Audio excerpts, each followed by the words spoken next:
ડીસા તાલુકામાંથી પસાર થતી બનાસ નદીના તટ પર 700 વર્ષ જૂનું સોનેશ્વર મહાદેવનું મંદિર આવેલું છે। આ મંદિરનો ઇતિહાસ પીપળના પાન પરથી પડેલો છે। વર્ષો પહેલા જ્યાં સાધુ સંતો અહીં પૂજા અર્ચના કરવા માટે આવ્યા હતા તે સમયથી બનાસ નદીના તટ પર સોનેશ્વર મહાદેવના મંદિરની સ્થાપના કરવામાં આવેલી છે। આજે પણ સોનેશ્વર મહાદેવના મંદિરે ભક્તો રોજે રોજ મોટી સંખ્યામાં દર્શન કરવા માટે આવે છે। આ છે બનાસકાંઠા જિલ્લામાંથી વહેતી બનાસ નદીના રમણીય તટ પર વસેલું મહાદેવિયા ગામ। આમ તો આ ગામનો ઇતિહાસ વર્ષો જૂનો છે, પરંતુ આ ગામનું નામ અહીં આવેલા પ્રાચીન મહાદેવ મંદિરના કારણે પડ્યું છે। વર્ષો પહેલા જ્યારે લોકો અહીં વસવા માટે આવ્યા ત્યારે અહીંયા ખંડેર હાલતમાં એક શિવાલય મળી આવ્યું હતું અને લોકોએ આ મંદિરનું સમારકામ કરાવીને અહીં મહાદેવના મંદિરનું નિર્માણ કરાવ્યું અને ત્યારથી આ ગામનું નામ મહાદેવિયા પડ્યું હતું। ડીસા તાલુકાના મહાદેવિયા ગામમાં આવેલા મહાદેવનું નામ છે સોનેશ્વર મહાદેવ। સોનેશ્વર મહાદેવના ઇતિહાસ પર નજર કરીએ તો અહીંથી મળી આવેલા અવશેષો પરથી આ મંદિર લગભગ 700 વર્ષ જૂનું મંદિર છે।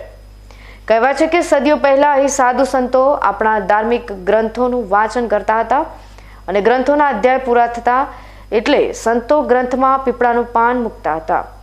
તેવામાં એક દિવસ આ પાન સોનાનું થઈ જતા આ મહાદેવનું નામ સોનેશ્વર મહાદેવ વિખ્યાત થયું હતું। બનાસ નદીને રમણીય તટ પર આવેલા સોનેશ્વર મહાદેવના ઇતિહાસ અંગે મહાદેવિયા ગામના આગેવાન જણાવી રહ્યા છે કે બનાસ નદીને તટ પર વસેલા મંદિરનો ઇતિહાસ ખૂબ જ પૌરાણિક છે અને શિવરાત્રી અને શ્રાવણ માસ દરમિયાન મોટી સંખ્યામાં ભાવિક ભક્તો શિવજીને રીઝવવા માટે શિવાલયની પૂજા અર્ચના કરવા માટે આવતા હોય છે। તે સિવાય પણ સોનેશ્વર મહાદેવની જમીન તપોભૂમિ હોવાના કારણે અહીં સમગ્ર ગુજરાતભરમાંથી લોકો ભગવાન ભોળેનાથને રીઝવવા માટે હવન કરાવવા માટે આવે છે। તે સિવાય પણ રોજે રોજ ભગવાન ભોળાનાથના મંદિરે ભાવિક ભક્તો દર્શન કરવા માટે આવે છે। ડીસા નજીક આવેલા મહાદેવિયા ગામના સોનેશ્વર મહાદેવ ખાતે પૂજા કરતા પૂજારીએ આ પૌરાણિક મંદિરના ઇતિહાસ પર પ્રકાશ પાડતા જણાવ્યું હતું કે આ પૌરાણિક મંદિરમાં ભક્તો શિવજીના દર્શન કરવા આવે છે અને અહીં શિવાલયમાં મીઠું રીંગણ ચડાવવામાં આવે છે। અહીં શ્રાવણ માસ દરમિયાન શિવાલયમાં આવેલા શિવલિંગ પર દૂધનો અભિષેક કરવામાં આવે છે, જેના કારણે ભગવાન ભોળાનાથ દરેક ભક્તની અહીં મનોકામના પૂર્ણ કરે છે। ભોળાનાથનો મંદિરનો ઇતિહાસ એવો છે કે પુરાણું મંદિર છે, બરાબર, 700-800 વર્ષ જૂનું। સંતો મંતોને અઘુરપંથની જગ્યા છે, બરાબર। એટલે એ અઘુરી લોકો રહેતા, એટલે અહીંયાના ગુરુજી હતા તો અહીંયા લોકો મળવા ગયેલા, ગુરુને મળવા। એટલે ગુરુએ આખો ઇતિહાસ સમજાવ્યો કે બોલો કે આ ચીલાએ કીધું કે ગુરુજી આ ભગવાનનું નામ શું છે? કે ગુરુજી બોલ્યા કે ભાઈ તમારી જે પુસ્તક છે, પુસ્તકની અંદર પીપળાનો પોદ છે, બરાબર। પોદની અંદર સોનાનો પોદ બની જાય તો એ સોનેશ્વર ભગવાન છે, બરાબર। એના માથેથી આ નામ સોનેશ્વર મહાદેવ પડ્યું છે, બરાબર। લગભગ માણસો મેળો ભરાય છે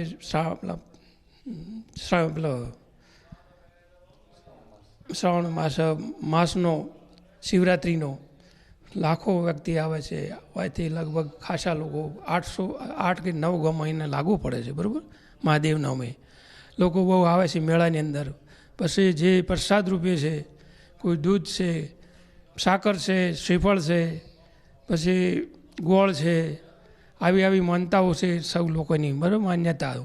પછી મોટા ભાઈ છે એ છે કે બહુ પિતૃભૂમિ છે, તપસ્વી ભૂમિ છે સંતોની।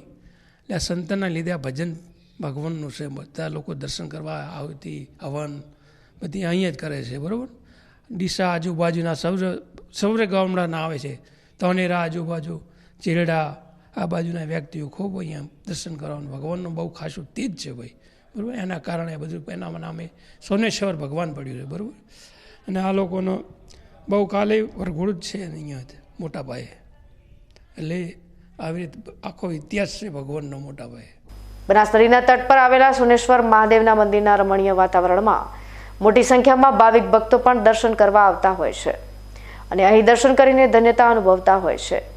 ખાસ કરીને બનાસ નદીના તટ પર આવેલા સોનેશ્વર મહાદેવના મંદિરે શિવરાત્રીના દિવસે મોટો મેળો ભરાય છે અને આ મેળામાં ડીસા સહિત આજુબાજુના અનેક ગામોમાંથી ભાવિક ભક્તો ભગવાન ભોળાનાથના દર્શન કરવા માટે ઉમટી પડે છે। ખાસ કરીને આ મહાદેવના મંદિરે સાકર અને ગોળનો પ્રસાદ મહાદેવને ચડાવવામાં આવે છે। બાળકોને કોઈ પણ પ્રકારની બીમારી થઈ હોય તો મહાદેવને ભક્તો દ્વારા સાકર અને ગોળની બાધા આખડી રાખવામાં આવે છે, જેના કારણે અહીં ભગવાન ભોળાનાથ દરેક ભક્તની મનોકામના પૂર્ણ કરતા ભાવિક ભક્તો ભગવાન ભોળાનાથના દર્શન કરવા અચૂક આવે છે।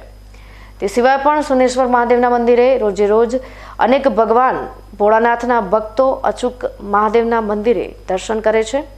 આમ સોનેશ્વર મહાદેવનો ઇતિહાસ આજે પણ 700 વર્ષથી ભાવિક ભક્તોએ જાળવી રાખ્યો છે। અને આજે આપણે સોમેશ્વર મહાદેવના સાનિધ્યમાં ઉપસ્થિત છીએ।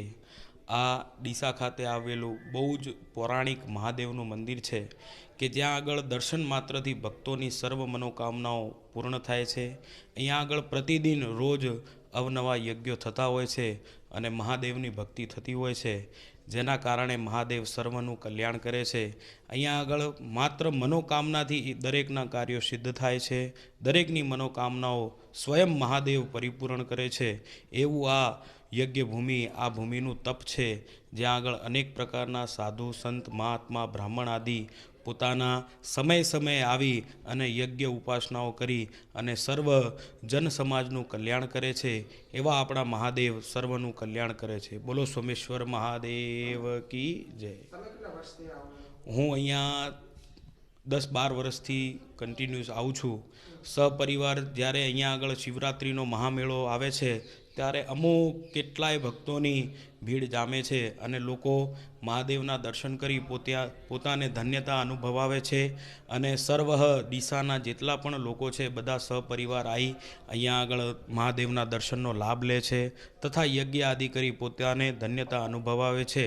અને અહીંયા આગળ અનેક પ્રકારના ભક્તો પણ પ્રતિદિન દર્શન કરવા આવે છે, જેમાંથી હું પણ એક છું કે જે દરેક દિવસે પોતાના મહાદેવનું આરાધ્ય માટે અહીંયા આગળ ઉપસ્થિત થઉં છું। અહીંયાથી હું વર્ષોથી આવું છું આ મંદિરે, મહાદેવિયા સોનેશ્વરી મહાદેવના મંદિરે। ત્યાં વર્ષોથી અમે આવો છે, ત્યાં સારી ભાવના છે, સારો અમારો મન મળે છે, અમને મનથી શાંતિ થાય છે કે આ મંદિરે આવવાથી। વર્ષોથી જૂનો ઇતિહાસ છે મંદિરનો, એમાં સારું છે બધી રીતે। અમે દર્શન કરવા અહીંયા આવે જ છે અવારનવાર અને સારી રીતે હવન બીજું સારું છે। નદી બનાસ નદીના કાંઠે મંદિર આવેલું છે। અહેસાસ એટલે મનની બધી આત્માઓ તમારો આત્માનું પૂરું થાય છે મંદિરે આવવાથી। દર વર્ષે કમસે કમ ભક્તોનો તો કોઈ પાર જ નથી ને મેળો પણ ભરાય છે અહીંયા, જોરદાર મેળો ભરાય છે, ભક્તો ખૂબ આવે છે અહીંયા, બધાની મનોકામના પૂરી કરે છે ભોલેનાથ। અહીંયા અમે સોનેશ્વર મહાદેવ ધામ ડીસા તાલુકાનું બનાસ નદીના તટે આવેલું છે। અહીંયા આગળ બહુ ભાવિકો આવે છે। અહીંયા આગળ યજ્ઞ આયોજન રોજે રોજ પંડિતો ચાલુ જ હોય છે। કોઈક દિવસ જ એવો હોય કે જે દિવસે યજ્ઞ ન હોય। ખૂબ સોનેશ્વર મહાદેવ એટલે ખૂબ પુરાણી છે, સ્વયંભૂ શિવલિંગ જેટલા મહત્ત્વવાળા છે અને જેની મનોકામના શિવને માંગતાની સાથે પૂર્ણ કરે છે એવા આ શિવ સોનેશ્વર મહાદેવ ધામે સર્વે ભાવિકોનો એનો લાભ લે। અને અહીંયા મેળો પણ બહુ જોરદાર ભરાય છે। શિવરાત્રિના દાડે મેળો ભરાય છે, જોરદાર મેળો, ભાવિકોની સંખ્યા ભીડથી ભીડ, માણસથી માણસ અથડાય એટલી પબ્લિક આવે છે અને ખૂબ શિવ ધામનું મહત્ત્વ છે। શિવ એટલે શિવ, મહાશિવ છે।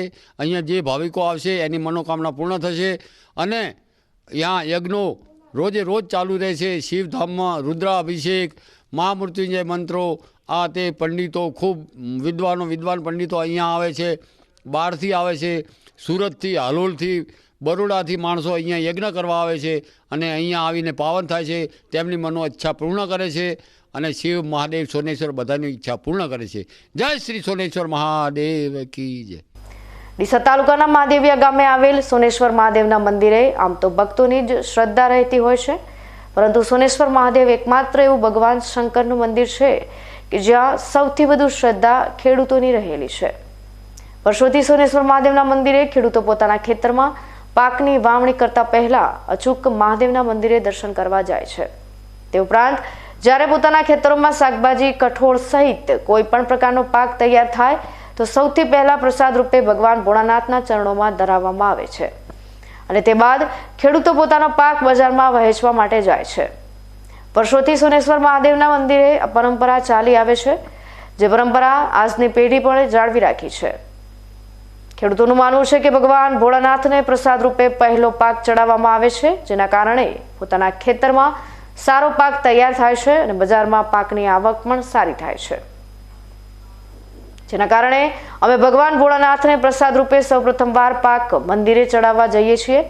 આમ ડીસા તાલુકાના બનાસ નદીના તટ પર 700 વર્ષથી બિરાજમાન સોનેશ્વર મહાદેવના મંદિરનો ઇતિહાસ આજે પણ અકબંધ જોવા મળી રહ્યો છે. આપણે બનાસ નદીના કિનારે પર અમારો વસવાટ છે વડલી ફાર્મની અંદર, અને જે બનાસ નદીના કિનારે જે મહાદેવજીનું મંદિર છે સોનેશ્વર મહાદેવ, એ મહાદેવ એ જૂનું 700 વર્ષ જૂનું એમનું મંદિર છે અને ખેડૂત સાથે એમનું સંકળાયેલું છે. જે ખેડૂત પાક તૈયાર થાય તે પહેલો મહાદેવજીને અર્પણ કરે છે અને પછી જ માર્કેટમાં જાય છે. અને અમારા પરદાદા આ કરતા હતા અને અમે પણ આજ એનું કરીએ છીએ પરંપરાગત. પછી બીજું કે આ શિવરાત્રિના દિવસે મહાદેવનો મોટો મેળો ભરાય છે અને ડીસા તાલુકાની આજુબાજુ ગામડાઓથી બહુ મોટી પબ્લિક આવે છે અને આનાથી ખેડૂતોને બહુ મોટો ફાયદો થાય છે અને આ પરંપરાગત આવું ચાલ્યા જ કરશે. અને ઓય મહાદેવનું મંદિર છે અને મહાદેવના મંદિરે અમે જ છો, પણ પહેલું અર્પણ મહાદેવને મંદિરે કરો છો. કોઈ બી ખેતીમાં વાવો તો પહેલાં મહાદેવના મંદિરમાં આપો છો, પછી અમે બજારે જઈએ છીએ. અને અહીંયા પણ મેળો બહુ ભરાય છે, 12 મહિને શિવરાત્રિનું છે, એનો પ્રસંગ પણ સારો થાય છે અને અમને બહુ ઉમંગ મળે છે. અમે મહાદેવજીને માનો છો પહેલાં, પછી અમે એનાથી આગળ હેડો છો. એ પ્રસાદી ચડે છે, શ્રીફળ ચડે છે, ફૂલ ચડે છે, તતુરાના ફૂલ ચડે, સોપારી ચડે છે, એવું બધું ચડે છે, ભાંગ પણ ચડે છે.